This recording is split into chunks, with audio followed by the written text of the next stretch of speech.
Hello everyone. आप सबका बहुत बहुत स्वागत है। आज हम अपना वीडियो शिक्षा मनोविज्ञान पर आधारित कर रहे हैं।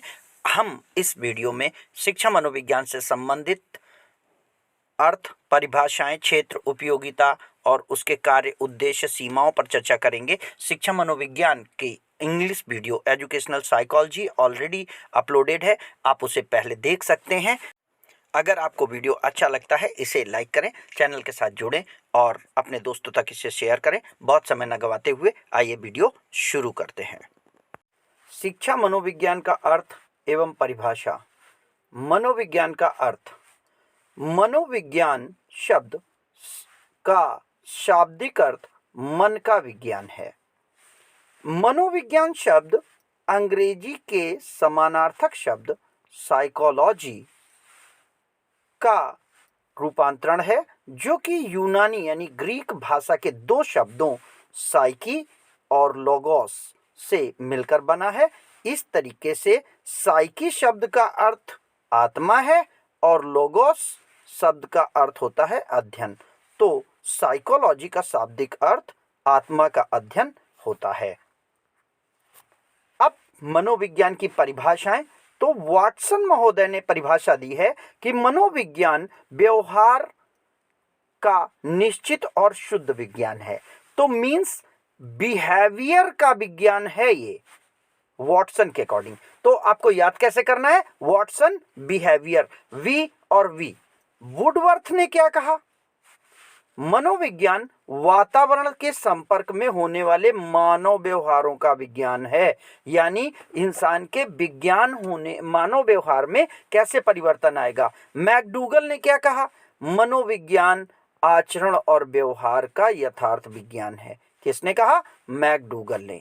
मैकडूगल के अकॉर्डिंग याद रखेंगे, आचरण और व्यवहार पे बात करते हैं और इन्होंने रियलिज्म की बात की है, यथार्थ की बात की है।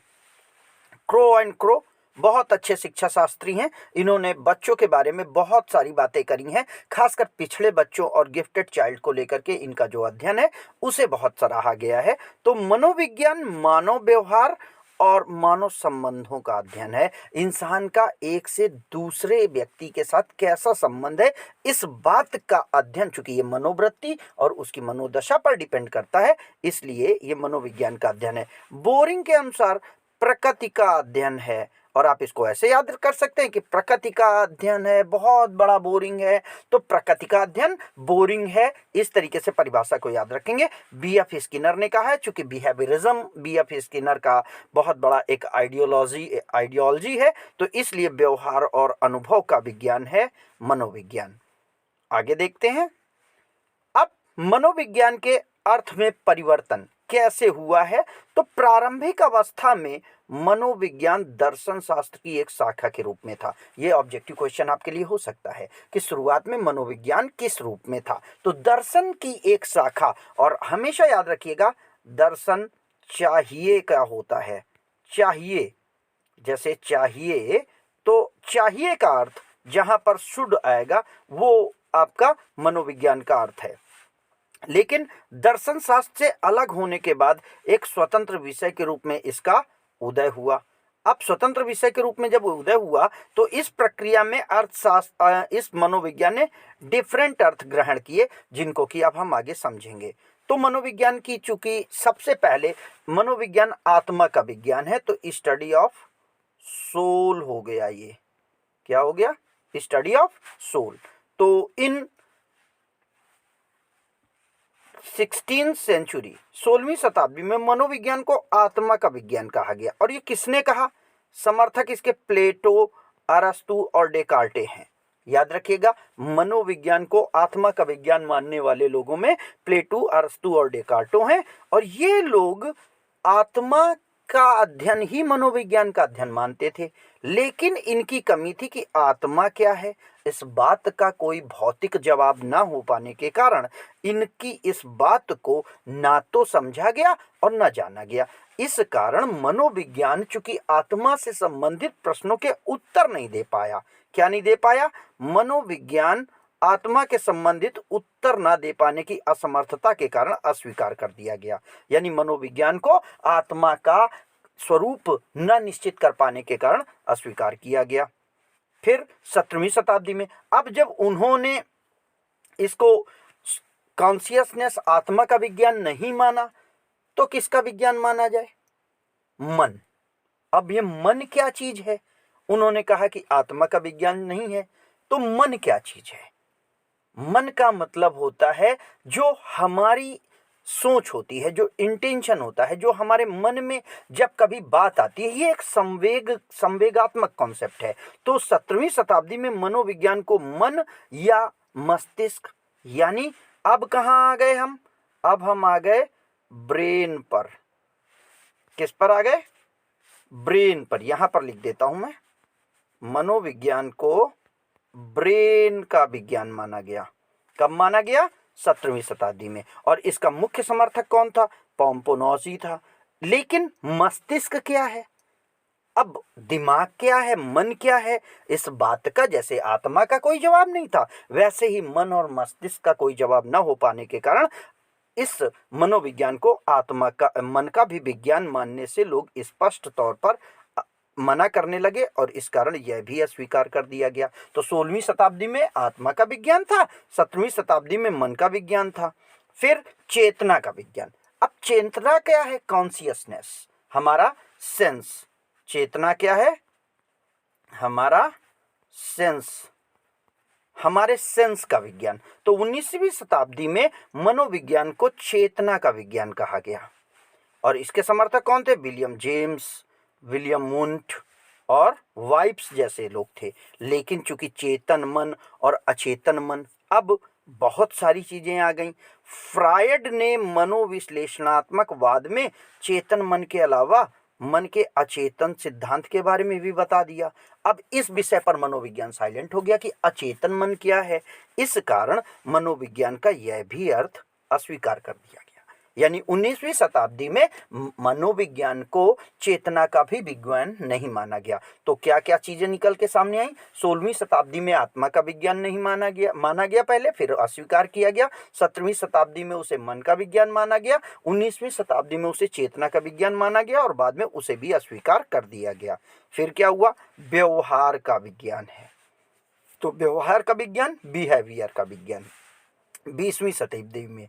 तो 20वीं शताब्दी से जोड़ दीजिए, शब्दों को ध्यान दीजिए। 20वीं व्यवहार, तो 20वीं शताब्दी में व्यवहार के विज्ञान के रूप में इसे स्वीकार किया गया, और मनोविज्ञान इसी अर्थ को सर्वमान्य तौर पर स्वीकार किया जाता है, यानी आदमी के द्वारा किए गए व्यवहार को अध्ययन करने वाला विज्ञान मनोविज्ञान है। यानी व्यक्ति अपने मन से कुछ सोचता है, लेकिन वो क्या सोचता है हम नहीं जानते हैं, लेकिन जैसे ही वो उस सोच के अकॉर्डिंग कोई काम करता है, वो चीज़ हमें दिखती है, तो हम वहाँ से इसका अध्ययन करेंगे कि मनोविज्ञान व्यवहार का विज्ञान है। और इसके समर्थक वॉटसन, वुडवर्थ और स्किनर हैं, ये याद रखेंगे। और वर्तमान अर्थ को परिभाषित करते हुए वुडवर्थ ने कहा है कि सर्वप्रथम मनोविज्ञान ने अपनी आत्मा को छोड़ा, फिर मन को त्यागा और चेतना खोई।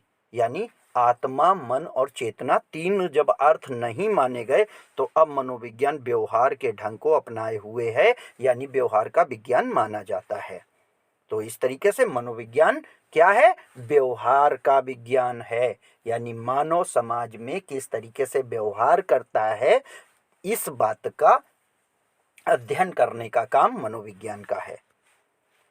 अब मनोविज्ञान, शिक्षा मनोविज्ञान, अभी तक हम प्योर मनोविज्ञान की बात कर रहे थे, अब हम शिक्षा मनोविज्ञान की बात करेंगे। तो शिक्षा मनोविज्ञान का क्या अर्थ है? तो शिक्षा मनोविज्ञान दो शब्दों से मिलकर बना है, एक शिक्षा और एक मनोविज्ञान। तो शिक्षा, इस तरीके से इसका अर्थ क्या हो जाएगा?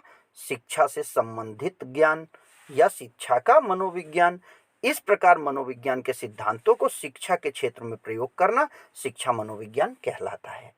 यानी जो नॉलेज मनोविज्ञान हमको देता है, इसको लेकर के हम कैसे बेहतर शिक्षा देने की कोशिश करेंगे, इस बात का अध्ययन करने वाला विज्ञान शिक्षा मनोविज्ञान है। अब कुछ परिभाषाएं देख लेते हैं। स्टीफन के अकॉर्डिंग शिक्षा मनोविज्ञान शैक्षणिक विकास का क्रमिक अध्ययन है। बच्चा कैसे छोटे से लेकर बड़े तक डेवलप होगा, और कैसे वो का बनाने से लेकर के बड़ी बड़ी किताबें पढ़ना सीखेगा, इस बात का अध्ययन शिक्षा मनोविज्ञान करेगा। क्रो एंड क्रो कहते हैं शिक्षा मनोविज्ञान व्यक्ति के जन्म से वृद्धावस्था तक के अनुभवों का वर्णन और व्याख्या करता है। तो इस तरीके से क्रो एंड क्रो ने, याद रखिएगा, अनौपचारिक शिक्षा को भी शिक्षा के साथ जोड़ते हुए शिक्षा को पूरे जीवन के साथ चलने वाली प्रक्रिया माना और मनोविज्ञान को उसकी विषय वस्तु मानना। यानी उन्होंने कहा कि जो व्यक्ति जन्म से लेकर मृत्यु तक सीखता है वो शिक्षा मनोविज्ञान में अध्ययन किया जाता है।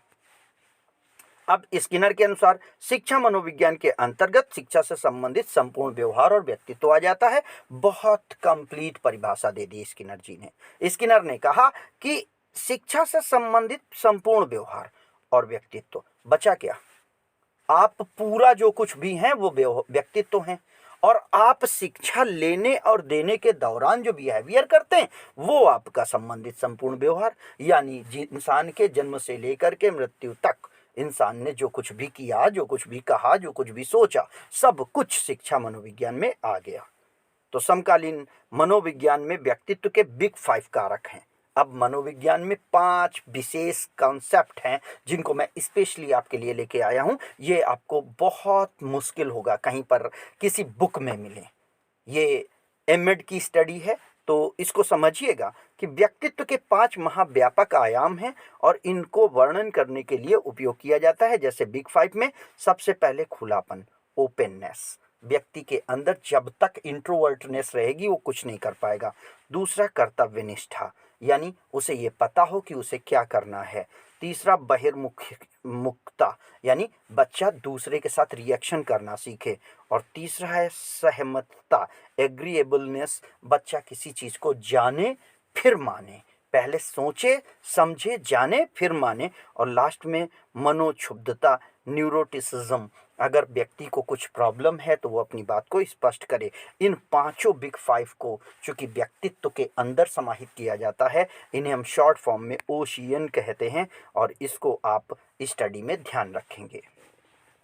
अब शिक्षा मनोविज्ञान की प्रकृति क्या है, शिक्षा मनोविज्ञान क्या है? तो nature of the educational psychology, शिक्षा मनोविज्ञान एक विज्ञान है। शिक्षा मनोविज्ञान एक सामाजिक विज्ञान है। इस वर्ड को ध्यान दीजिए, सामाजिक विज्ञान है। Educational psychology is a social science. क्यों सोशल साइंस है? क्योंकि ये सोसाइटी से संबंधित है। शिक्षा मनोविज्ञान मनुष्यों के सीखने और सीखने के तथ्यों का अध्ययन करता है। यानी मनुष्य किस तरीके से क्या सीख रहा है और उसके तहत कौन से तत्व आ रहे हैं, इस कारण ये समाज का अनिवार्य घटक है और सामाजिक विज्ञान है। शिक्षा मनोविज्ञान व्यवहार परक विज्ञान है, बिहेवियरल साइंस है। तो मनोविज्ञान भौतिक और रसायन की तरीके आइडियलिस्टिक विज्ञान नहीं है।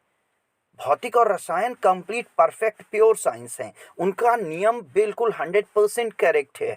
अगर पानी को गर्म किया जाएगा तो बॉयल ही होगा, लेकिन बच्चे में ऐसा नहीं होगा। बच्चे को पनिशमेंट देने पे सुधरेगा ही जरूरी नहीं है। बच्चे का व्यवहार अलग अलग तरीके से होगा। तो ये मनोविज्ञान भौतिक और रसायन विज्ञान जैसा नहीं है। मनोविज्ञान व्यवहार का अध्ययन करने वाला व्यवहारिक विज्ञान है, यानी बिहेवियरल साइंस है। मनोविज्ञान एक सकारात्मक विज्ञान है, पॉजिटिव साइंस है। ये बताता है क्या होना चाहिए, इससे पूर्णता की ओर ले जाने का काम करता है और मनोविज्ञान एक पॉजिटिव विज्ञान हो जाता है। फिर मनोविज्ञान का संबंध बालक के मानसिक विकास से है। मनोविज्ञान हवा की बात नहीं करेगा, आइडियलिज्म बहुत ज़्यादा नहीं। एक्चुअल में क्या होगा, तो बच्चे को कैसे सर्वोत्तम शिक्षा दी जाए, इस बात को अध्ययन करता है। और यह विज्ञान की प्रयोगशाला के रूप में मानव कार्यशाला का अध्ययन करता है, यानी मानव समाज का अध्ययन करता है। शिक्षा मनोविज्ञान शिक्षण और अध्यापन का विज्ञान है। Educational psychology is a science of learning and teaching, how to teach and how to make them learn. कैसे बच्चों को सिखाना है और कैसे आपको उनको सीखने में मदद करनी है। शिक्षा मनोविज्ञान इस का ज्ञान रखने के कारण बच्चों की व्यक्तिगत भिन्नता की जानकारी कर सकता है शिक्षक, और उसके अनुसार शिक्षण विधि का चुनाव करके सफलतापूर्वक शिक्षण कर सकता है। तो इस तरीके से शिक्षण व्यवस्था को सही ढंग से चलाने के लिए और उसे कंप्लीट सफलता दिलाने के लिए मनोविज्ञान का ज्ञान जरूरी है। शिक्षा मनोविज्ञान बालक के नैतिक और आध्यात्मिक विकास से संबंधित है। तो शिक्षा मनोविज्ञान बच्चे की नैतिक और सामाजिक पहलू का विकास करके उसे समाज का एक जिम्मेदार नागरिक बनाने में मदद करता है। अब शिक्षा मनोविज्ञान का एक बढ़ता हुआ विज्ञान है। एवरी डे कुछ ना कुछ नया शिक्षा मनोविज्ञान के साथ आता जा रहा है और इसे इसका कोर्स बढ़ाते हैं। शिक्षा मनोविज्ञान बालक के संवेगात्मक विकास से महत्व रखता है। Educational psychology is concern with the emotional development of child. यहाँ मैंने हिंदी और इंग्लिश दोनों लैंग्वेज को एक साथ कंपाइल करने की कोशिश की है, जिससे कि हमारे उन बच्चों को भी, उन लोगों को भी थोड़ी मदद हो सके जिन्हें इंग्लिश में कंटेंट चाहिए। बच्चे मानसिक रूप से, बच्चों की स्थिति के अध्ययन करने से बच्चों के संवेगात्मक विकास का अध्ययन होता है और उसके बारे में जानकारी करता है। शिक्षा मनोविज्ञान बालक के सामाजिक विकास से संबंधित है। बच्चे का सोशलाइजेशन प्रोसेस कराने का काम शिक्षा मनोविज्ञान कहलाता है। बच्चा जब स्कूल में आता है तो वो सेल्फ सेंटर्ड होता है और कैसे वो अपने से स्व से हम की नीति अपनाता है, कैसे वो बच्चा समाज का एक जिम्मेदार नागरिक बनने की ओर पहला कदम बढ़ाता है और अंततः बन भी जाता है, इस बात का अध्ययन करने का काम शिक्षा मनोविज्ञान करता है। शिक्षा मनोविज्ञान का क्षेत्र, स्कोप ऑफ एजुकेशनल साइकोलॉजी। तो शिक्षा मनोविज्ञान के क्षेत्र के तौर पर हम देख सकते हैं कि अंतर्गत शिक्षक, शिक्षार्थी, शिक्षण प्रक्रिया, वातावरण और पाठ्यक्रम सभी चीजें आ जाती हैं। यह प्रत्यक्ष और या परोक्ष रूप से शिक्षा पर जिनका प्रभाव पड़ता है। अब शिक्षा विकास एवं वंशानुक्रम, डेवलपमेंट एंड हेरिडिटी, ये शिक्षा मनोविज्ञान का पहला पार्ट है। बच्चे का विकास और उसके प्रभावित करने वाला वंशानुक्रम शिक्षा मनोविज्ञान द्वारा अध्ययन किया जाता है। बच्चे की बुद्धिलब्धि एक आवश्यक निर्धारक घटक है और आईक्यू का स्टडी एजुकेशनल साइकोलॉजी का अध्ययन है।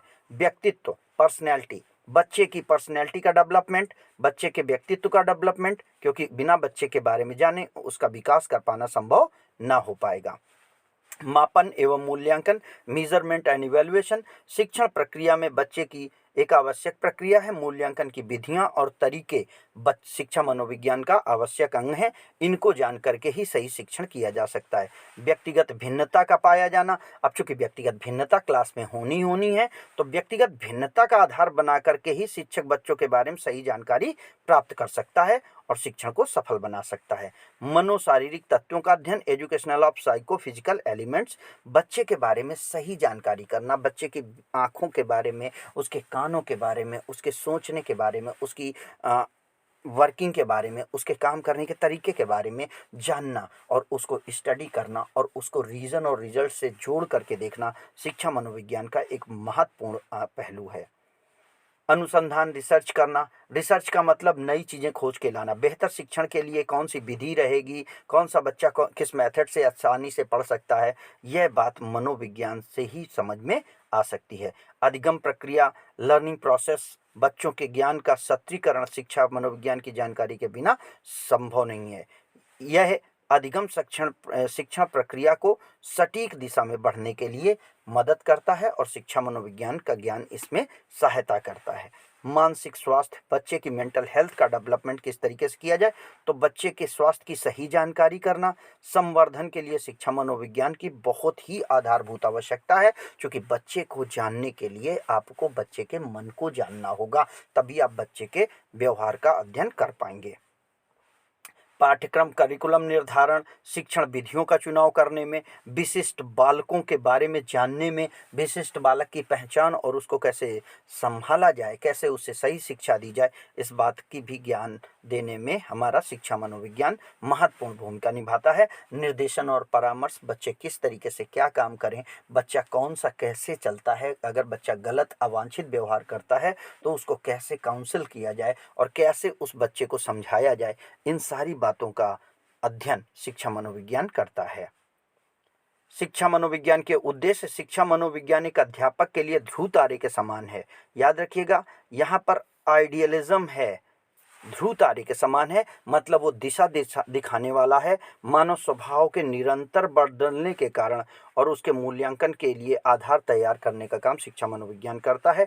तो बच्चों को सही दिशा, सही शिक्षा व्यवस्था देना, बच्चों को आत्मज्ञान कराना, उनको अपने बारे में बताना, उनकी नॉलेज डेवलप करना, शोध कार्यों में सहयोग प्रदान करना, छात्रों की समस्याओं का हल खोजना, शिक्षण प्रक्रिया का सही चुनाव करना, मूल्यांकन के लिए सही विधि का चुनाव करना शिक्षा मनोविज्ञान का मुख्य उद्देश्य है। बच्चों की व्यक्तिगत भिन्नताओं के आधार पर शिक्षा मनोविज्ञान शिक्षा प्रदान करने में मदद करता है और सामाजिक संबंधों का अध्ययन कर उनके बेहतर बनाए जाने की कोशिश करता है। इस कारण शिक्षा मनोविज्ञान बहुत ही महत्वपूर्ण उद्देश्यों को समाहित करता है और कह सकते हैं कि शिक्षा व्यवस्था को सही चलाए रखना मुख्य उद्देश्य के तौर पर शिक्षा मनोविज्ञान में आता है। अब शिक्षा मनोविज्ञान की आवश्यकता क्यों है? Function and need of the educational psychology. तो शिक्षक, अधिगम और शिक्षण तीनों के लिए इसकी आवश्यकता और उपयोगिता है। इसको आप समझें तो शिक्षक के लिए शिक्षा मनोविज्ञान की क्या उपयोगिता है? शिक्षक के लिए शिक्षा मनोविज्ञान का कार्य बच्चों के ज्ञान और स्तर की जांच, मूल्यांकन और व्यक्तिगत भिन्नता की जानकारी को पाने के लिए जरूरी है। यानी एक शिक्षक के लिए शिक्षा मनोविज्ञान एक मददगार दोस्त के रूप में है। अब शिक्षण में शिक्षा मनोविज्ञान के क्या कार्य और उपयोगिता हैं? Function and uses of educational psychology in teaching. सही शिक्षण विधि का चुनाव। सही शिक्षण विधि का चुनाव निर्धारण के लिए शिक्षा मनोविज्ञान की जानकारी बहुत जरूरी है। शिक्षा मनोविज्ञान हमें सही दिशा में अनिवार्य शिक्षण दिशाएं निर्धारित करने में मदद करता है। अधिगम शिक्षण प्रक्रिया में क्या उपयोगिता है? तो बच्चों के द्वारा प्राप्त शिक्षा का मूल्यांकन, अध्ययन में शिक्षा में आ रही कठिनाई और उसे दूर करने के उपाय शिक्षा मनोविज्ञान दिखाता है। इस तरीके से शिक्षा मनोविज्ञान शिक्षण के लिए बहुत आवश्यक है और इसकी उपयोगिता से इनकार नहीं किया जा सकता। अब शिक्षा मनोविज्ञान की क्या समस्याएं हैं? तो भले ही शिक्षा मनोविज्ञान कितना भी अच्छा उपयोगी हो, लेकिन चूंकि शिक्षा मनोविज्ञान एक इंटेलेक्चुअल कॉन्सेप्ट को स्टडी करता है, बच्चों की आंतरिक दशा का अध्ययन करता है और व्यवहार और अंतर्मन में बहुत बड़ा डिफरेंस होता है। और चूंकि मानव व्यवहार हमेशा बदलने वाला है, इसलिए बच्चे के व्यवहार में भी परिवर्तन होता रहता है। तो हम शिक्षा मनोविज्ञान की समस्याओं को निम्न बिंदुओं में देख सकते हैं। शिक्षा मनोविज्ञान की प्रकृति वैज्ञानिक है, लेकिन वैज्ञानिक पद्धतियों से मानव व्यवहार का अध्ययन नहीं किया जा सकता, इसलिए यह विशुद्ध विज्ञान नहीं होने के कारण एक समस्या है। शिक्षा मनोविज्ञान के सैद्धांतिक और व्यवहारिक पक्ष में बहुत अंतर है। आप किसी भी चीज़ में देखिए, कहीं पर कोई भी व्यक्ति देखे, अगर नियम बनाने की बात हो तो 20 नियम आप बना सकते हो, लेकिन अगर फॉलो करने की बात आए तो कितने नियम आप खुद फॉलो कर सकते हैं। तो शिक्षा मनोविज्ञान सैद्धांतिक तौर पर कहने में तो बड़ा अच्छा लगता है, शिक्षण विधि का चुनाव कर लो, बच्चे के बारे में जान लो, बच्चे की चीज़ें देख लो, इतना आसान होता है? प्रैक्टिकल उतना आसान नहीं होता। तो शिक्षा मनोविज्ञान के सिद्धांतों को शिक्षण में लागू करना एक समस्या है। फिर शिक्षा प्रक्रिया में शिक्षा मनोविज्ञान का प्रयोग एक कुशल अध्यापक कर सकता है। एक trend educated psycho person means जिसे कि कंप्लीट एजुकेशनल साइकोलॉजी की स्टडी है, वो तो शिक्षा मनोविज्ञान की सही चीज़ों को जानकारी कर सकता है या शिक्षा मनोविज्ञान के अकॉर्डिंग शिक्षण कर सकता है। अदरवाइज शिक्षण मनोविज्ञान के अनुसार शिक्षण करना संभव नहीं होगा। शिक्षा मनोविज्ञान में अनुप्रयोग और उससे जुड़े सारे प्रयोग बड़े महंगे पड़ते हैं। ये एक कॉस्टली मेथड है। इनको अगर आप स्टडी करने जाएंगे तो आप देखेंगे कि सारी चीज़ें लागू कर पाना संभव नहीं है। व्यक्ति की आंतरिक सोच और भाव व्यवहार में अंतर पाया जाता है। यानी जब हम चाइल्ड की स्टडी करते हैं तो उसकी सोच कुछ और होती है, व्यवहार कुछ और होता है। बच्चा गुस्सा होता है लेकिन कर वो कुछ और रहा होता है। तो इस तरीके से कुछ डिफरेंसेस होते हैं। तो अंदर क्या है और बाहर वो दिखा क्या रहा है, इस विषय पे डिफरेंस होने के कारण शिक्षा मनोविज्ञान का अध्ययन थोड़ा सा मुश्किल बात होती है। और शिक्षा मनोविज्ञान में परीक्षण के सदैव परिणाम सिद्ध नहीं होते। यानी चूंकि मानव व्यवहार का अध्ययन है, परीक्षा परिणाम मानव व्यवहार के आधार पर है, तो जरूरी नहीं कि शिक्षा मनोविज्ञान 100% सही एग्जाम्पल आपको दे ही। यहाँ पर शिक्षा मनोविज्ञान के बारे में मैं अपनी बात खत्म करना चाहूँगा। अगर वीडियो आपको अच्छा लगा हो, कृपया इसे लाइक करें, अपने दोस्तों तक शेयर करें। आपका धन्यवाद।